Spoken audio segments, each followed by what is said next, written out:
আজকের dinner dish Geneva delicious ফুডের dinner dish হলো মুগের ডাল, পাঁপড় ভাজা, কিশমিশ কাজু বাদাম দিয়ে টমেটোর চাটনি আর পেঁয়াজ লঙ্কা রুমালি রুটি।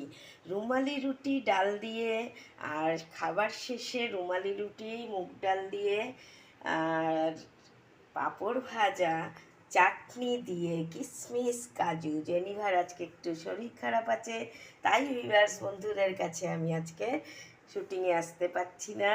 তো এইটাই আমার আজকের রেনি ডেতে নাইট ডিনার, রুমালি রুটি, মুগ ডাল।